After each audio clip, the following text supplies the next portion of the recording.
2024년 올해를 시작하면서 우리는 주일 예배 시간에 사도행전 말씀을 쭉 살펴보고 있었습니다. 그러다가 이제 감사하는 11월이란 주제로 3주 동안 지난주까지 이 감사에 대한 설교를 하면서 거의 4주 만에 다시 사도행전 말씀으로 돌아왔습니다. 오랜만에 사도행전 말씀이라 얼마나 다들 기억하고 계실지 몰라가지고 간략하게 오늘 말씀 사도행전 24장을 배경을 먼저 얘기해 보면 사도 바울이 3차 선교 여행을 마치고 선교 보고도 하고 또 예루살렘에 기근이 들어서 어렵다는 소식을 들어서 구제금도 전달해 줄 겸 예루살렘으로 가려고 했습니다. 하지만 거기는 모두가 반대하는 길이었습니다. 바울도 알고 있었습니다. 자신이 예루살렘에 가면 환난과 박해가 기다리고 있을 것이다. 알고 있었습니다. 하지만 사도 바울은 고백합니다. 나의 달려갈 길을 다 달리고 주 예수께 받은 사명, 곧 하나님의 은혜의 복음을 증언하는 일을 위해서라면 나의 목숨도 아깝지 않습니다. 결국 바울은 이 믿음을 가지고 예루살렘에 가게 되고 유대인들의 음모로 사내들인 공회에 붙잡혀 갔습니다. 온 동네에 소란이 나서 로마 군대가 출동할 정도로 아주 큰 소동이 일어났습니다. 그때 하나님께서 바울에게 찾아오셔서 이렇게 말씀하셨습니다. 용기를 내어라. 네가 예루살렘에서 나를 증언한 것 같이 로마에서도 증언하여야 하리라. 예루살렘에서 죽지 않는다는 겁니다. 하나님께서 반드시 바울을 로마로 데려가시겠다. 이후에 40명의 유대인들이 바울을 죽이기 전까지는 먹지도 않고 마시지도 않겠다 결심할 정도로 이 바울에게 고난은 계속되지만 하나님께서 로마 병사들을 움직여 주셔서 470명의 병사들이 바울을 호위하면서 바울은 예루살렘을 떠나 가이사랴에 이르게 됩니다.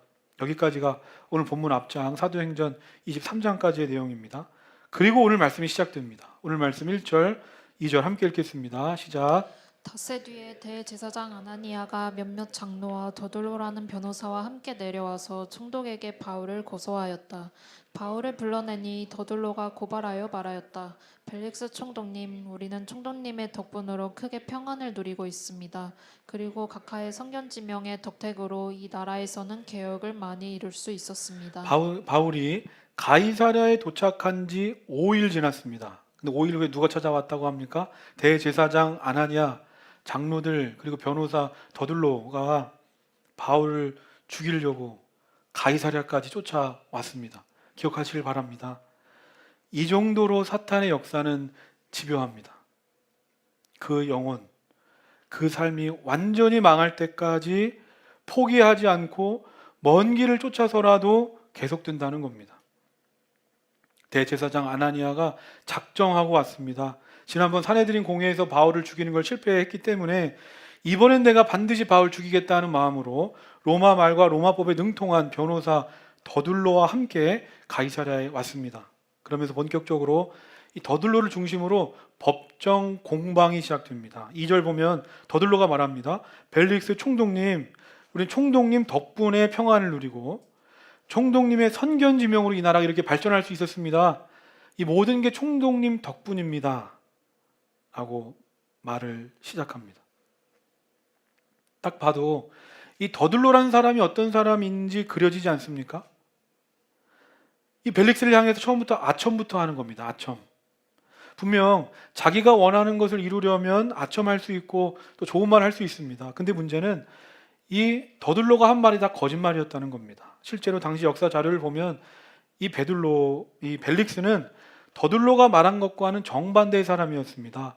나라와 백성의 평안을 위한 지도자가 아니라 오로지 자신의 이익을 위해서 움직이는 사람, 자신의 이익을 위해서라면 수단과 방법을 가리지 않는 아주 잔혹한 사람이었다는 겁니다. 그래서 이 벨릭스가 통치하던 지역에는 늘 소란, 폭동들이 난무했고 참지 못한 백성들이 나중에는 이 총독을 고발해서 로마 황제에게까지 소환된 사람이 바로 이 벨릭스라는 사람이었습니다. 그런데 우리는 오늘 이 더둘로의 말을 통해서 우리의 신앙을 돌아보게 됩니다. 2절 말씀 다시 보면 더둘로가 말합니다. 우리는 총독님 덕분으로 각하의 선견지명 덕택으로 평안을 누리게 됐습니다. 개혁을 이루게 됐습니다.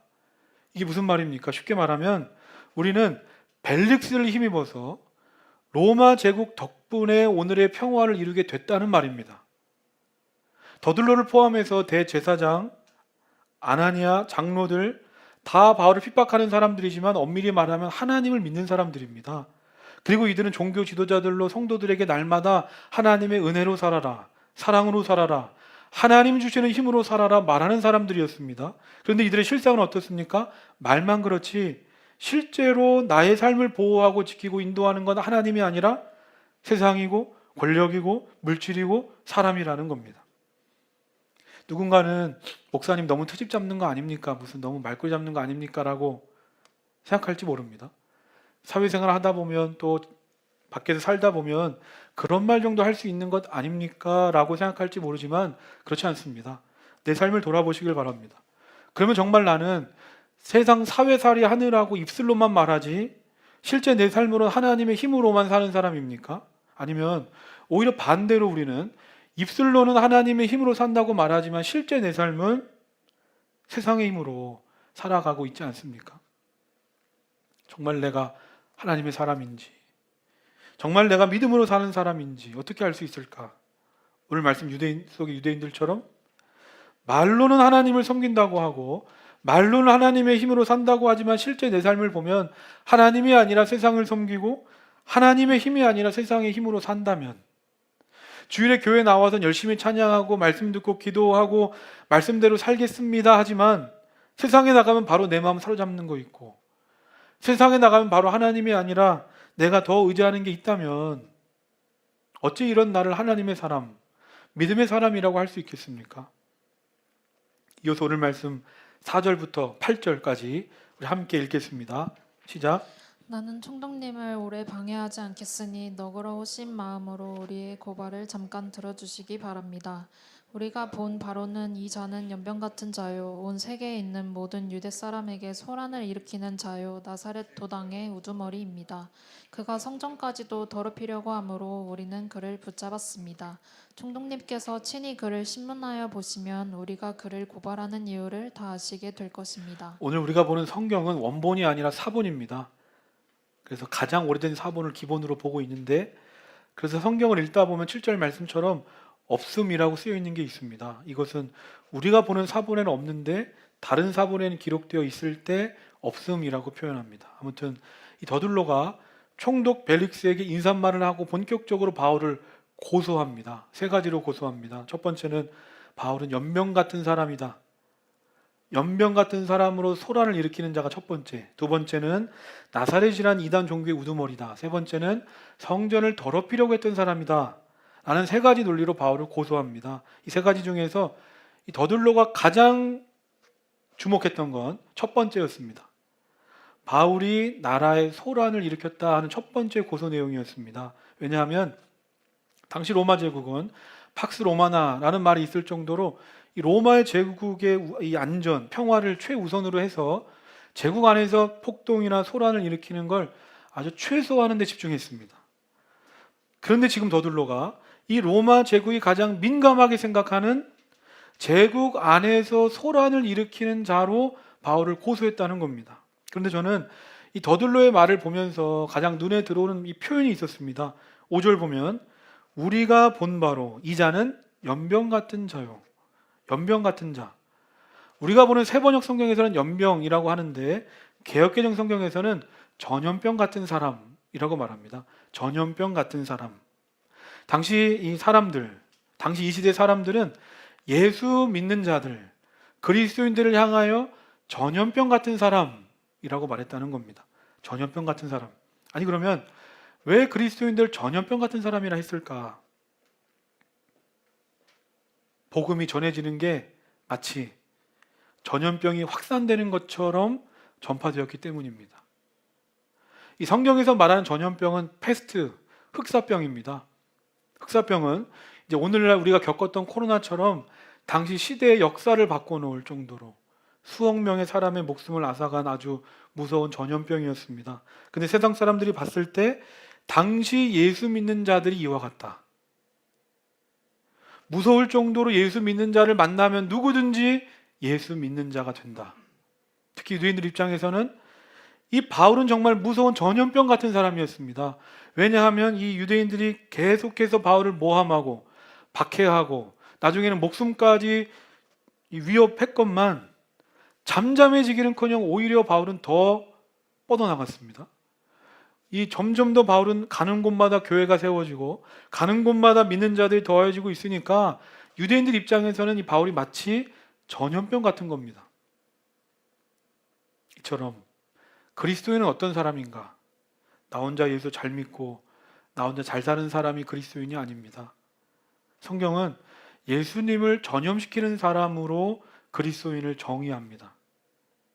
예배 잘 드리는 사람, 기도 열심히 하는 사람이 그리스도인이다 라고 하지 않고 그곳이 어디고 내가 누구를 만나든지 예수님의 증인으로 복음을 전하는 사람. 왜 여기입니까? 왜 이 일입니까? 안 됩니다, 못합니다, 어렵습니다가 아니라 나는 지금 이곳에서 이 사람들에게 복음을 전하고자 나는 여기 서 있는 사람이다 하는 믿음의 고백으로 세상의 권력 앞에 위축되지 않고 주눅들지 않고 오히려 담대하게 복음을 전하는 사람, 그 사람이 바로 그리스도인이라는 겁니다. 지난번에 어떤 성도님이 이런 고백을 하신 걸 들었습니다. 오랜 기간 알았던 동료가 있는데 내가 교회 다닌다고 하니까, 내가 크리스찬이라고 하니까 놀라면서 아니 형이 교회 다녀? 라는 이야기를 들었던 적이 있다는 겁니다. 교회에서 믿음의 사람들이 있을 때는 믿음에 대해서 아주 자신 있게 얘기하는데 아직 세상 속에서 그리스도인으로 살기는 참 어렵다는 고백이었습니다. 우리 모두 마찬가지입니다. 이 세상 속에서 그리스도인을 산다는 건 어렵습니다. 쉽지가 않습니다. 하지만 저는 그럼에도 불구하고 우리 모두가 오늘 말씀의 바울처럼 그리스도를 전염시키는 진짜 그리스도인들이 되시기를 주님의 이름으로 소망합니다. 표현이 좀 이상할 수도 있습니다. 내가 전염병 같은 사람인가? 그런데 이게 얼마나 영광스러운지 모릅니다. 마태복음 5장 10절 주보에 있습니다. 의를 위하여 박해를 받은 사람은 복이 있다. 하늘나라가 그들의 것이다. 의를 위하여 박해받는 자는 복이 있다. 하늘나라가 그들의 것이다. 그런데 만약에 세상 사람들이 나를 보고 당신은 전염병 같은 사람이야 라고 한다면 내가 이 세상에서 복음을 위하여 박해받고 있다는 걸 이것보다 확실하게 증명하는 게 어디 있겠습니까? 만나는 사람들마다 옮기는 겁니다. 병을 옮기는 게 아니라 예수 그리스도, 예수님의 사랑, 예수님의 생명을 전하는 겁니다. 그런데 내가 직장 생활을 하고 있는데 그 직장에 아무런 일도 일어나지 않는다. 내가 우리 가정에서 유일한 믿는 사람인데 우리 가정에 아무런 변화도 없다. 내가 학교를 다니는데 우리 학과 친구들 사이에 아무런 변화도 일도 일어나지 않는다면 우리를 돌아볼 필요가 있습니다. 나 자신도 변화되지만 나를 통해서 내 주변 사람도 변화되는지를 돌아보라. 내 믿음이 진짜 믿음인가? 내가 진짜 그리스도인인지는 내 주변 사람들을 보면 알 수 있는 겁니다. 오늘날 시대에 복음을 전한다, 전도한다는 거 어렵습니다. 쉬운 일이 아닙니다. 길거리 전도, 노방 전도 어렵습니다. 근데 우리 앞으로 할 거지만 12월에 하겠지만 그런데 오늘날 길거리 전도를 통해서 교회에 찾아오는 사람들은 그렇게 많지는 않습니다. 그러므로 오늘날 이 시대에 우리가 그리스도인으로 전염병 같은 사람이 되려면 우리는 내 삶을 통해서 전도할 수밖에 없습니다. 이게 무슨 말인가? 내가 교회는 신뢰하지 못해도 내가 예수님은 몰라도 내가 너 보고 교회 간다. 평상시에 내가 너를 오랫동안 봤는데 너는 누구보다 성실하고 정직하고 진실한 사람이야. 그리고 너는 나에게 허튼 말 할 사람이 아니야. 그런데 네가 나에게 진지하게 권유할 정도라면 그래 내가 너 믿고 한번 교회 가보겠다. 이겁니다. 내 삶을 통해서 또 다른 누군가에게 예수님의 사랑이 전해져서 예수님의 생명이 전해져서 그에게 믿음이 생겨서 그의 어두웠던 인생 속에 예수 그리스도의 밝은 빛이 비춰질 수 있다면 내 삶을 통해서 한 영혼을 완전히 변화시킬 수 있다면 이런 영광스러운 삶을 위해서 내가 조금 박해받는 게 뭐가 그렇게 대수가 되겠습니까? 그래서 아까 광고했는데 이제 올해 마지막 주일입니다. 마지막 주일 이 송년주일에 우리 교회는 플로우 2425 물결 새생명 축제를 이제 준비하려고 합니다. 이 새생명 축제라고 하면 아주 거창한데 거창하지 않습니다. 2024년 우리 교회가 내가 흘려보냈던 생명의 물결이 2025년도에도 계속 흘려보내자는 얘기입니다. 그러면서 제가 이 플로우 242호를 준비하면서 이 주보에도 있는데 고린도전서 3장 6절 7절 말씀이 생각이 났습니다. 나는 심고 아볼로는 물을 주었습니다. 그러나 하나님께서 자라게 하셨습니다. 그러므로 심는 사람이나 물 주는 사람은 아무것도 아니요 자라게 하시는 분은 하나님이십니다. 자라게 하시는 건 하나님이시다. 하지만 내가 할 일이 있다. 나는 계속해서 심고 물을 주는 거다. 올해 2024년 하나님께서 나에게 품게 하신 영혼이 있을 겁니다. 생각나는 사람이 있습니다. 친구가 될 수도 있고 동료가 될 수도 있고 가족이 될 수 있습니다. 그 영혼을 품게 하셨다면 우리가 할 일은 지금부터 기도함으로 심는 겁니다. 그리고 물을 뿌리는 겁니다. 그래서 감사하게 만약 이 플로우 2425 때 그 영혼이 나오면 우리는 기쁨으로 그 영혼을 거두겠지만 만약 그렇지 않다면 포기하지 않고 2024년에 뿌린 거 2025년에 또 뿌리면 됩니다. 또 심는 겁니다. 포기하지 않고 계속해서 그 영혼을 위해서 기도하면서 물을 주는 겁니다. 올해도 이제 한 달밖에 안 남았습니다. 올해를 마무리하면서 여러 가지 개인의 목표를 세웠을 것이고 어떤 열매를 기대할 겁니다. 근데 그 무엇보다 영혼을 살리는 이 생명의 물을 뿌리는 일, 다른 무엇과도 바꿀 수 없는 영혼을 구원하고 살리는 이 일, 이 기쁨의 감격과 감사가 넘치는 2024년 되시기를 주님의 이름으로 소망합니다. 오늘 말씀 11절 이하의 말씀을 보면 바울이 이제 이 더둘로의 세 가지 주장에 대해서 하나하나 이제 반박하기 시작합니다. 첫 번째, 아니 내가 예루살렘에 온 지 12일밖에 안 됐는데 게다가 그 중에 5일은 가이사랴에 와서 보냈는데 남은 7일의 그 짧은 시간 동안 내가 어떻게 예루살렘에서 소란을 일으킬 수 있었겠습니까? 첫 번째 반박. 두 번째 반박은 당신들은 나를 이단이라고 말하는데 나는 유대 바리새파 사람들이 믿는 부활을 믿는 사람입니다. 나는 이단이 아닙니다. 마지막 세 번째, 당신들은 나를 성전을 더럽히는 자라고 했는데 만약 그런 증거 있다면 증거 가져와 보시오. 본 증인이 있으면 데려와 보라는 겁니다. 오히려 바울이 당당하게 얘기합니다. 오늘 말씀 15절, 16절 함께 읽겠습니다. 시작. 그리고 나는 하나님께 소망을 두고 있는데 나를 고발하는 이 사람들도 그 소망이 이루어지기를 고대하고 있습니다. 곧 그것은 의로운 사람들과 불의한 사람들의 부활이 장차 있으리라는 것입니다. 그러므로 나도 언제나 하나님과 사람들 앞에서 거리낌 없는 양심을 가지려고 힘쓰고 있습니다. 16절 보면 바울이 이렇게 얘기합니다. 양심의 거리낌 없이 나는 있는 그대로 사실만 말합니다.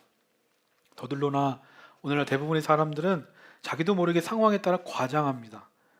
거짓말합니다. 자신에게 유리하게 바꾸려고 말도 바꾸고 아첨합니다. 그런데 바울은 그렇지 않습니다. 하나님 앞에서나 세상 앞에서 당당합니다. 이처럼 바울이 이 대단한 권력자들 앞에서 그리고 자신의 목숨이 달린 법정 앞에서 이토록 당당할 수 있었던 이유는 뭘까? 그가 언제나 정직하고 진실했기 때문에, 양심에 부끄러운 행동을 하지 않았기 때문에 그는 무엇에도 거릴 것 없이 당당할 수 있었습니다. 저는 이것이 바로 바울이 이 세상에서 전염병 같은 사람으로 살아갈 수 있었던 힘이었던 줄로 믿습니다. 그렇다면 오늘 나는 왜 이런 당당함이 주는 힘이 없을까? 내가 가진 게 없어서 그런가? 능력이 부족해서 그런가? 교회가 작아서 그런가? 아닙니다. 이 오늘 말씀에 바울이 많이 가진 사람이었습니까? 가진 게 없는 사람이었습니다. 그리고 바울은 지금 세상 사람들이 봤을 때 한낱 죄수에 불과합니다. 그런데 그는 누구를 만나고 어디를 가든지 당당했습니다. 비즈니스에 있어서도 인간관계에 있어서도 무슨 자신이 하는 일에 대해서 타협하지 않습니다. 세상은 다 그런 거라고, 현실을 몰라서 하는 말이라고 자신 안에 있는 부끄러운 부분들을 합리화하지 않습니다. 어떻게 이게 가능합니까? 바울이 16절에서 하나님과 사람들 앞에서 거리낌 없는 양심을 가질 수 있었던 이유를 그 앞절 15절에서 이렇게 말합니다. 무엇 때문이라고 말하는가? 부활에 대한 확실한 믿음 때문에. 바울은 무엇에도 흔들리지 않는 부활에 대한 확실한 믿음이 있었습니다. 이 세상이 끝이 아닌데, 결국엔 다 지나갈 건데, 나는 영원한 천국에 살 건데, 이 세상의 권력, 힘, 부귀, 영화 같은 것에 주눅들지 않습니다. 부러워하지 않습니다. 부활신앙이 내 안에 있으면 우리는 세상 사람과 같을 수 없는 겁니다. 그러기에 바울은 주눅들지 않고 부러워하지 않고 오히려 그 권력의 자리에, 오히려 그 힘의 자리에, 부귀 영화의 자리에 십자가 복음을 전하는 겁니다.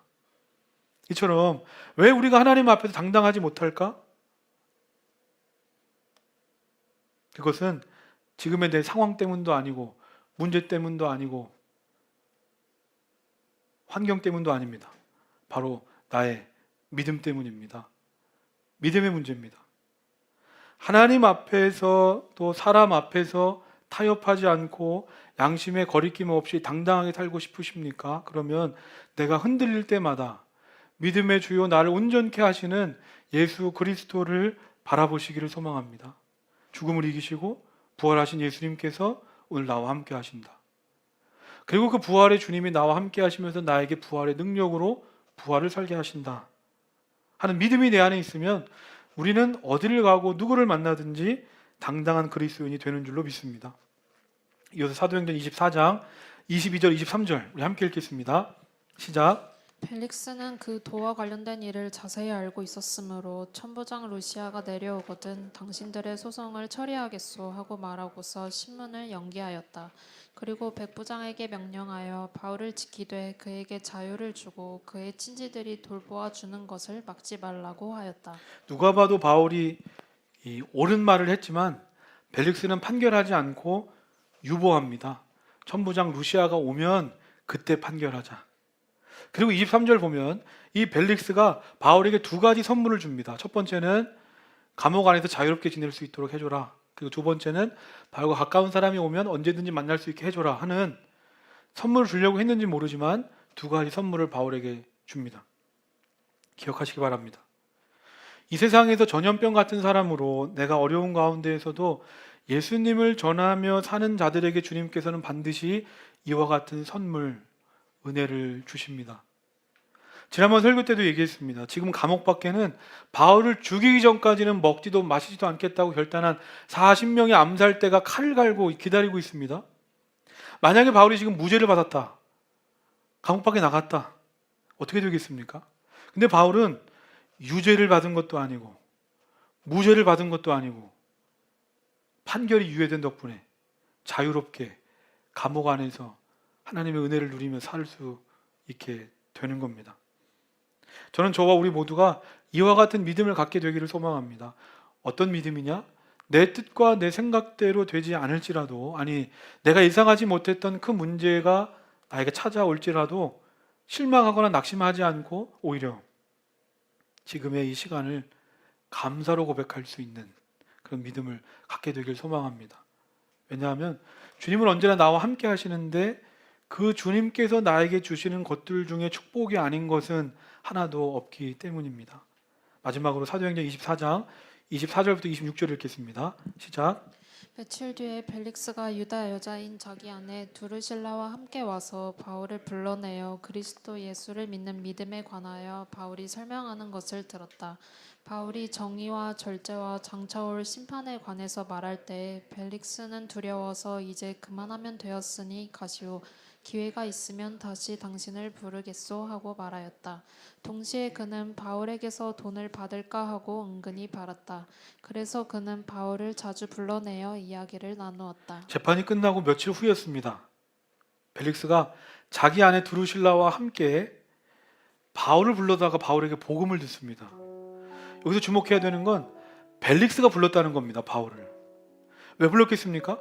재판하는 과정에서 벨릭스가 이 바울을 보니까 뭔가 좀 강렬한 인상을 받은 겁니다. 지금까지 내 앞에 선 죄수들은 누구든지 다 비굴하게 고개 숙이면서 두려워 떨었는데 이 바울이란 사람은 이상하리만큼 자신감 있게 오히려 당당하게 섭니다.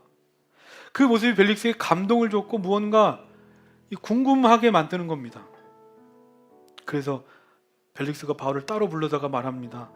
네가 믿는 하나님은 어떤 분이냐? 도대체 무엇이 널 이렇게 만든 거냐? 저는 이것이 바로 그리스도인의 모습인 줄 믿습니다. 내 삶을 통해서 세상에 감동을 주는 사람, 내 삶을 통해서 하나님에 대해 궁금증을 갖게 하는 사람, 이 사람이 그리스도인이지 않을까? 바울이 벨릭스와 그의 아내 두루실라에게 복음을 전했습니다. 25절 보면 의에 대해서, 절제에 대해서, 심판에 대해서 복음의 메시지를 전했더니 벨릭스의 반응이 어떻습니까? 성경 보면 두려운 마음이 찾아왔다고 말합니다. 그의 마음에 두려움이 찾아왔다. 그의 마음이 말씀으로 흔들렸다는 겁니다. 복음에 대한 관심이 있었다는 겁니다.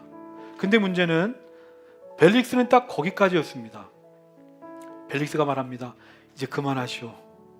그만하면 됐으니 가시오. 그리고 나서 바울을 부르는데 왜 부르는가? 26절 보면 바울에게서 돈을 받을까 하여. 즉 바울이 자신을 감옥에서 빼달라고 뇌물 혹시 주지 않을까 하는 마음으로 바울을 불렀다는 겁니다. 안타까운 일입니다.